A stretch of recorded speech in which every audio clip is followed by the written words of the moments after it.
చనిపోయినచో కన్నీరు కార్పుము.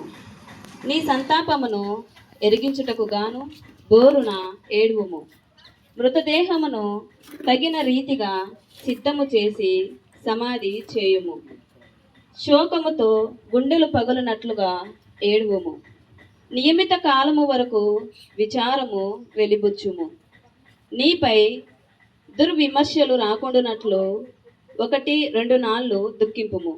అటు పిమ్మట ఖేదము విడనాడుము. విచారము వలన నీ ఆరోగ్యము చెడును, నీకు మరణము కూడా సిద్ధింపవచ్చును. చచ్చిన వారిని పాతిపెట్టుటతో సంతాపము ముగియవలెను.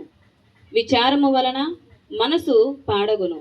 కనుక నీవు విచారమును విడనాడుము, దుఃఖమును దూరముగా పారద్రోలుము.